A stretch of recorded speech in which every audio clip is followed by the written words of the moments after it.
Robert Mueller breaks his silence. John McCain's name is hidden from the president. And newly discovered hard drives reveal a Republican plan to change the census. It was a busy week. Thankfully, we have the analysis of Brooks and Capehart. That's New York Times columnist David Brooks and Washington Post opinion writer Jonathan Capehart. And welcome to you both. David, Robert Mueller broke his silence. We have finally heard from him. I want to ask you, though, because the conversation about impeachment continued on the Democratic side. NBC's been updating their list, right, of how many Democrats, how many members of the House are actually supporting an impeachment inquiry. It's at 53 last time I checked. Last week, you said Speaker Pelosi was right to slow walk the process. Do you still believe that based on what we heard this week? A whole week later, I still believe that. Okay. Mostly because I think the Democrats have a reasonably attractive presidential field. And if they spend their entire early election season fighting impeachment, they will detract away from that and give Donald Trump the fight he wants with Congress. And, you know, Nancy Pelosi says she's waiting to build an intractable case, so even Republicans will have to come over. Republican support for Donald Trump is now at its high. And the more they go to impeachment, the more solid that support will be.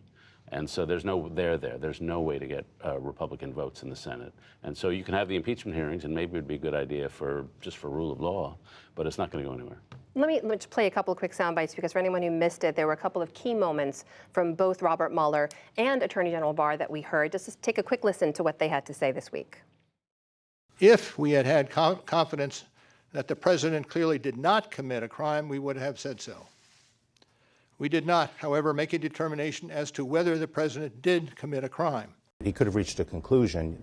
The opinion says you cannot indict a president while he's in office, but he could have reached a decision as to whether it was criminal activity.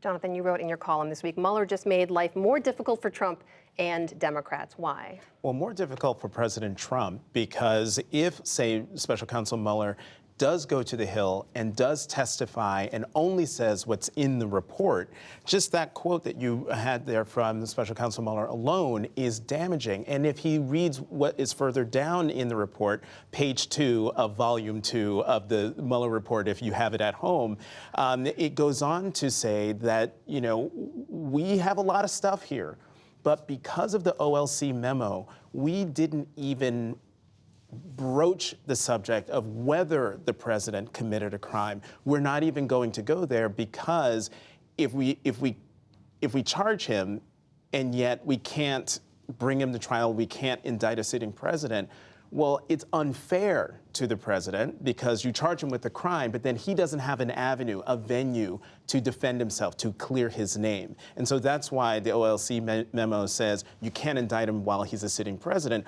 but you can do it once he's out of office because then he has the possibility to defend himself. And yet we've heard Speaker Pelosi say she wants an ironclad case before moving forward. Is that an unreasonable goal? I don't think it's unreasonable, and I think I'm with David on this. Most people have not read the Mueller report. Most people will never read the Mueller report. In order for them to know what is actually in it, the Democrats, whether through the committee process or through the beginning of an impeachment inquiry, they will have to learn it by having witnesses come up and testify, having Special Counsel Mueller come up and testify. And again, if he only reads what's in the report, it will be news to the American people. And the American people have to be brought along in this process so that they're not blindsided and think that Congress is just doing something to hammer at the president instead of, to David's point, standing up for the rule of law in this country. David, do you think hearing from Mueller and Barr this week changed anything? I think it did, in that, as Jonathan said, a lot of people have erroneous views of what's in the report, and a lot of Republicans do too. And I'm reminded of that old phrase, I can tell it to you, but I can't listen it for you. And so we've been talking about what's in the report, but a lot of people just don't know.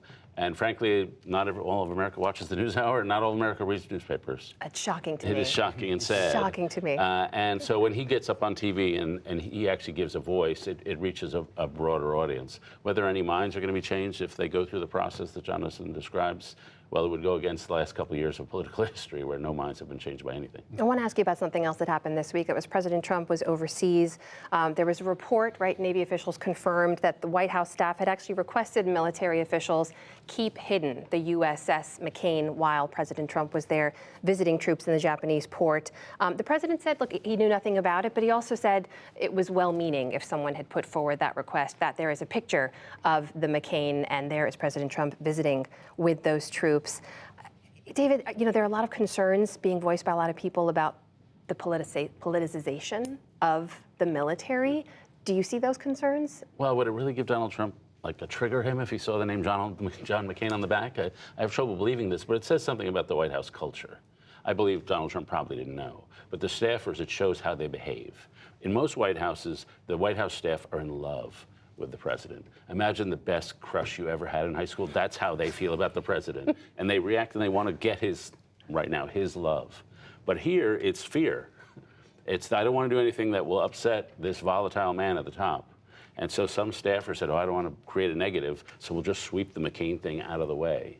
And so it's a description of what the White House culture is like, which is driven by fear of his tweets and his angry reactions more than the desire to actually serve anything positive. You think they're acting preemptively to stop something from happening? This is how staffers think. I don't want to get on the bad side of the boss. What did you think about that, Jonathan? I thought it was small, petty, and shameful, and utterly predictable. But what we have here is the president, in his own words, said, well, it was whoever did this was well-meaning. And what you have here is an administration and a president who is triggered by a war hero, a former prisoner of war, the 2008 nominee of the Republican Party for president, an elder statesman up until his dying day. And even after his passing, the president still cannot resist taking a dig at Senator McCain. Whether he knew about the covering up of the name on the ships and stuff is beside the point. When he was asked the question before getting on Marine One, even then he couldn't resist hammering the late Senator McCain for casting the deciding vote that maintained Obamacare. This speaks to the culture of the White House, but speaks to a larger issue about the man sitting in the Oval Office. David, it's worth mentioning that used to be sacred space, right? You wouldn't impugn the memory of a former senator, former POW, and yet, as Jonathan mentioned, he said, I'm not a fan of McCain. He killed health care for Republicans when he was asked about this. Is that sacred space now gone? Well, we've had a lot of sacred spaces. It's a very small little island of sacredity, if that's a word. McCain has always gotten under his skin for apparent reasons. We could imagine what they are: the manliness, the guy who actually did serve. And Trump has sort of a machismo versus machismo. And John McCain, who I knew pretty well, was definitely a macho man and a genuine macho man who'd lived it out in pursuit of honor. And so that it would be natural that he would get under Trump's skin.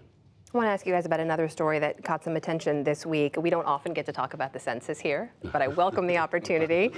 There was a man named Thomas Hoffler. He passed away last summer. His daughter discovered a bunch of hard drives that he had left behind that basically revealed he played a key role in what's now a major legal question before the Supreme Court, right? Whether or not to add a question about citizenship to the census. And this man, of course, was considered sort of an architect of gerrymandering, right? Like very, very good at drawing those district lines to Republicans' advantage. When you heard that story, Jonathan, what did you think? Well, when it comes to this particular story, it's one of those things where, especially if you're a person of color, it's like we know this is happening, but we don't have the evidence.